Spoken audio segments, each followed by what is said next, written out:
Alright guys, I am finally ready to start the full alignment on this Admiral chassis. Now before I go into my setup here, I want to talk a little bit about the theory behind this. In an NTSC signal, the video uses AM modulation and the sound uses FM modulation. More specifically, the video uses vestigial sideband modulation rather than single sideband modulation.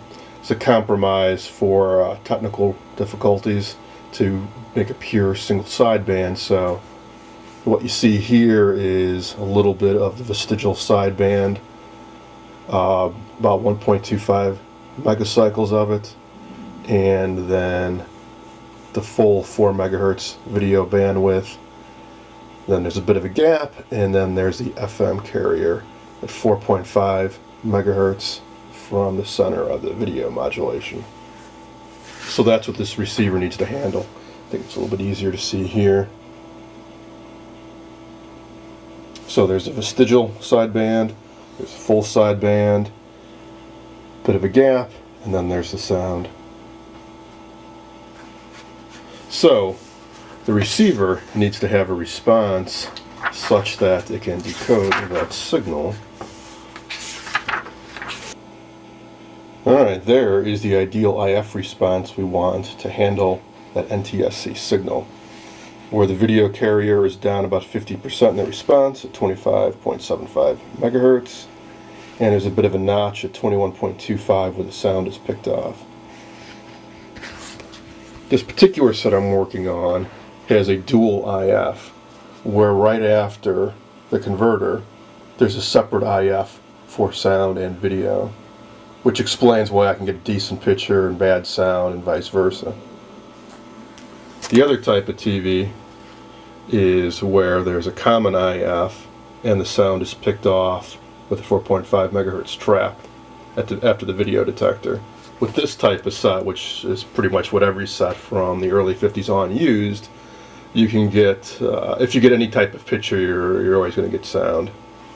But this is what I have to deal with. And if you recall in the earlier part, this set uses stagger-tuned, a stagger-tuned video IF. This isn't the only way to do it, and to align a TV you really have to find the explicit instructions for your set. There's another way to do it where you overcouple the IF, and some of the really cheap sets have an IF curve that's more like this, where they don't even have that nice 4 megahertz wide bandwidth. But this particular set, what they use is stagger tuned. So there are about 6 tuning slugs for the IF, each one tuned to a different frequency. And when you add all those up together, you get a nice big wide plateau for the overall response.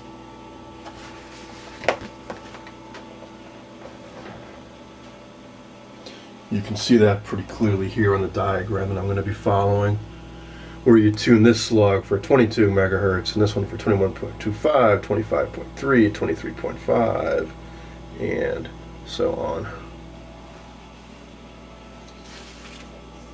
They show the overall response here as well, but for some reason in both the riders and the Wallace for this, they show the response upside down and backwards from what my setup gives. In other words, they show the higher frequency on the left, lower frequency on the right, and it's upside down. So I'll just have to compensate for that, basically just do this when I compare it to what I've got. Or I could invert the signals on my scope, but I like to look at it this way because I think it's just easier to read left to right, up and down. Now this is what I've got. Not only is the shape off a bit, but these frequencies aren't quite right, so I know I've got some work cut out for me. As far as the setup goes, I've followed their explicit instructions.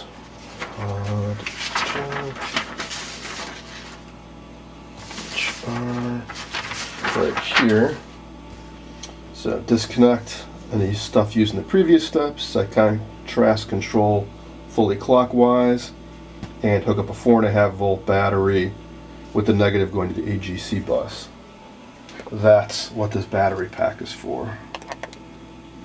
That's crucial because you need to knock out the AGC. AGC is short for automatic gain control, That's a circuit that compensates for any like signal loss. As this is AM for the video, so you get all the the inherent characteristics of AM, where you get fade due to varying weather conditions and whatnot. So the AGC tries to compensate for that. But when you're doing alignment, the AGC will fight you as you try to tune the circuitry. You're then supposed to connect your sweep generator up to the tube shield on the converter, which is right here. So I got ground going to the base. They said to get the ground as close as possible to this tube, and the positive is just attached to the tube shield. And you just slide that on, and you can see how this responds when I put it on. You hear the sound too. So it's off. It's on. You want to use the lowest signal levels possible from your sweep generator so you don't over swamp the circuit. They're distorted curves, so I got mine set quite low. And you can crank it up quite a bit, but then the curve starts getting a little bit different looking, so you want to stay nice and low. So you kind of lose those peaks when you go higher. And you can see it looks really so. Here's I'm just varying the output level of my generator. You see how the curve is changing, so you can really deceive yourself if you're not using the proper signal level. Low, get my scope set more sensitive.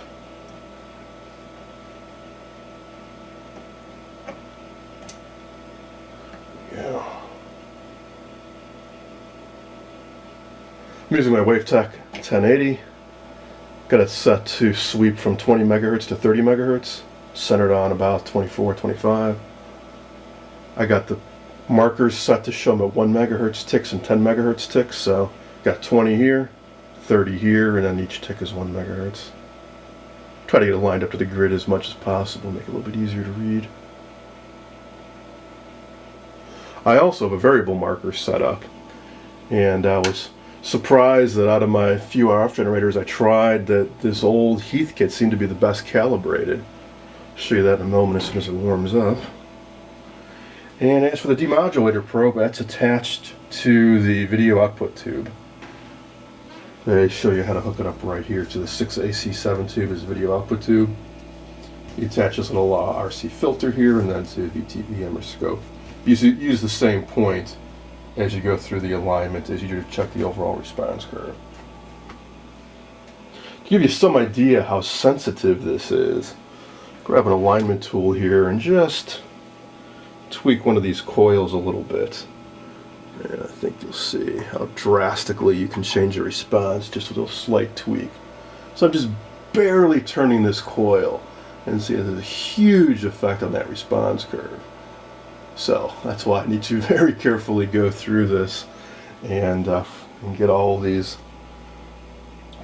coils tuned. So here's all the steps you go through, and there's the various frequencies. 21.25 for the sound trap, and then all these different frequencies for the stagger tuned video IF. The marker generators are warmed up now. Yeah, there we go. So, hope you can see.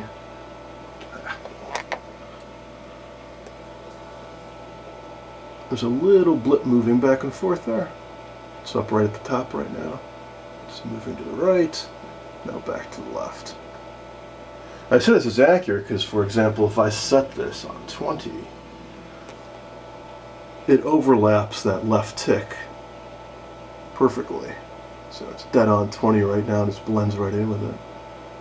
And likewise, as I move to the right, when I get to right at the end, it's just dead on 30. So this is going to be my variable marker generator. I need that because even though I've got these ticks at 10 megahertz increments, some of the key points on here are 25.75 and 21.25. So I want to dial my marker generator in as best I can to those frequencies and make sure I got the response curve looking like it's supposed to.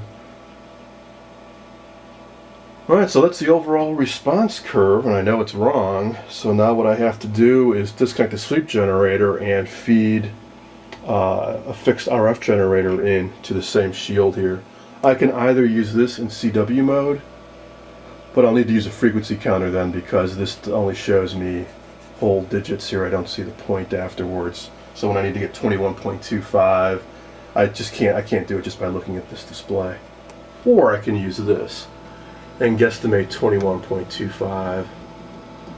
Should probably be, right about in there. I think I'll try both ways and see which way works out best for me. And then I will need to hook up a VTVM to the same point here and go through these steps. I'll show you that setup in a moment. I decided to go with the Heathkit IG102 for the fixed frequency steps of the alignment. It's easier to dial on a particular frequency with this nice big dial here, rather than trying to fiddle with this one knob that covers a huge range of 1 to 1,000.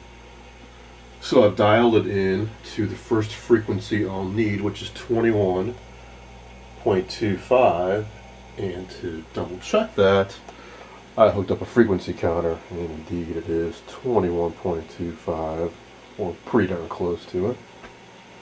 I'll also be using an RCA volt-ohmist VTVM. I've had both these and the set running for more than 15 minutes, as the instructions indicate.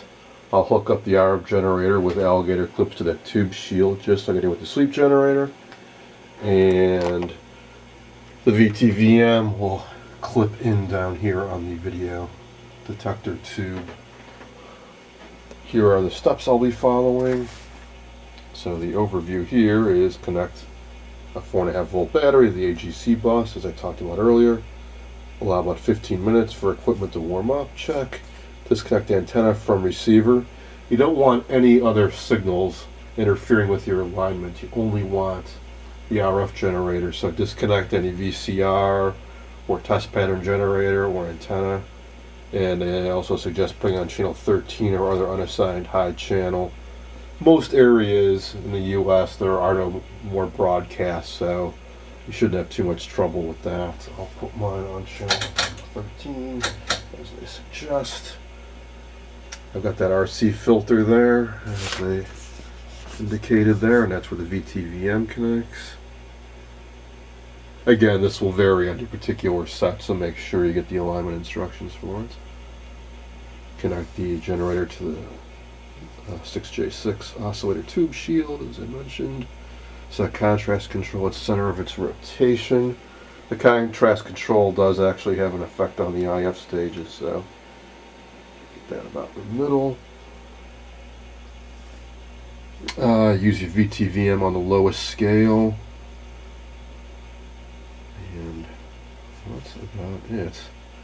So as I said, for the first step and the next 2 steps after that are all for the audio, and that's all working at a 21.25 megahertz IF frequency.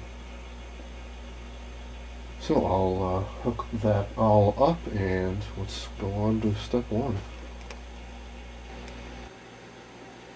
Okay, I've got the generator hooked up and the VTVM hooked up. You want to use the lowest signal level you can to get a decent meter reading. For instance, if I go any higher with this, I'll peg the meters up, keeping this fairly low. For alignment tools, I'm using these plastic tubes here.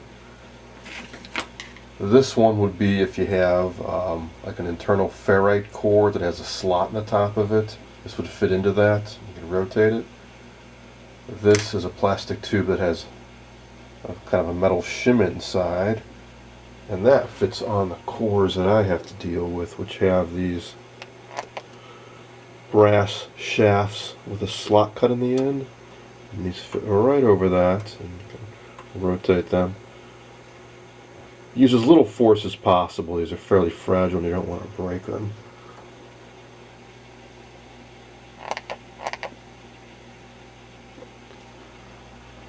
Alright, so the first step, it says to adjust A1 for a minimum. The voltage at this point is negative, so I got this on negative DC volts, and for minimum I want to get the lowest reading possible, which is actually, I guess you could say, the highest voltage, but it's the It's the lowest meter reading when you get a negative DC volts. This is the audio trap, and since the audio is so out of whack, I'm expecting that this setting, or rather this coil, is not set where it's supposed to be. So let's see. That way it goes up, this way it goes down, and down. Yeah, I've gone through about 4 full rotations and it still hasn't bottomed out, so that was quite a bit. And down, and down, and down. Yeah, that was way off. Yeah, now it's going back up. Alright, like when things work like they're supposed to. Alright, so the minimum.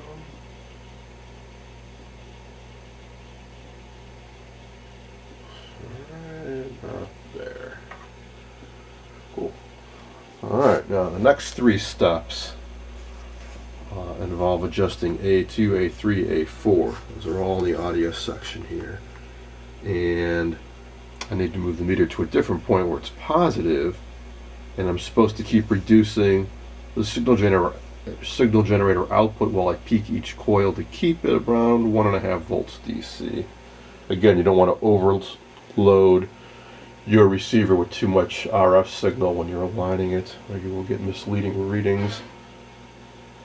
So that is this can and this can. There's a slug at the top of each, and there's a slug at the bottom of each.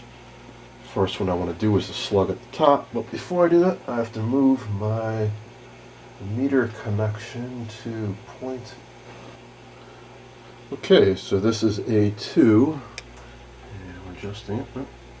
Peg the meter, back off on the RF energy a bit.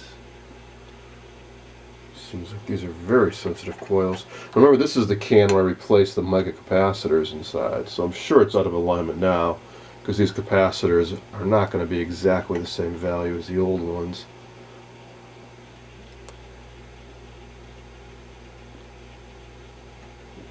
More. It's a good sign that. It's a good sign that these coils were off, because the set was not working like it was supposed to.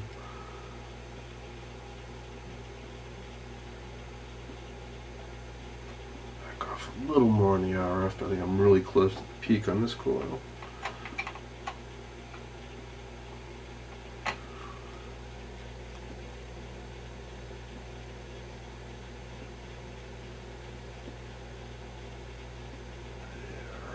There. Alright, now I've got the bottom of that same coil.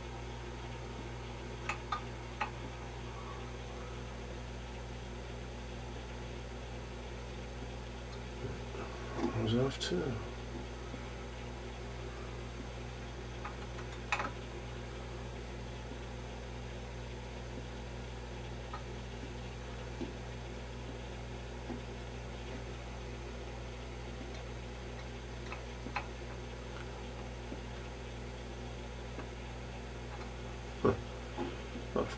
Quite a bit. Again, though, I changed these capacitors, so I'm sure the resonant points have changed.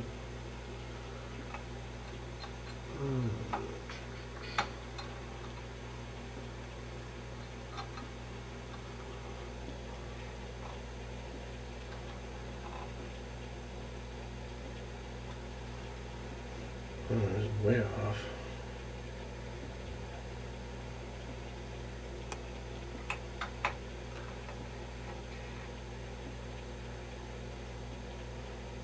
Okay, I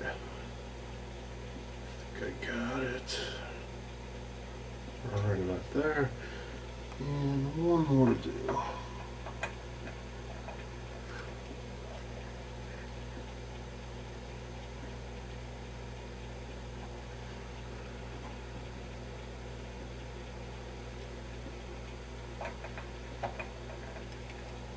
Not the most exciting thing to watch, I imagine, but it's got to be done. Alrighty. Cool. Now, this last coil is actually part of the ratio detector, which is FM receiver, which is this curve here. With 21.25, we should have 0 volts. And to one side of that, it should be negative. The other side of that is positive. This VTVM has a special feature for doing that, for checking that, I should say. There's a marker here, it says 0 center. The zeroing control on this has enough play that you can actually bring that needle all the way over to the middle when there's 0 volts applied. So now when I hook the meter up, I vary the coil, the meter should deflect to one side or the other side, and I want to get a perfect null at 21.25 megahertz. Okay, I've got my meter leads across the output of the ratio detector. It's not bad. It's off just a little bit, so let's see if I can get that to be dead on center.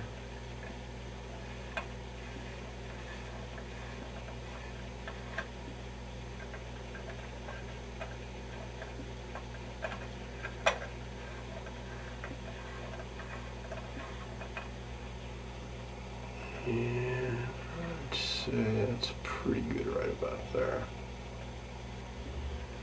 Alright, so that is it for the audio portion.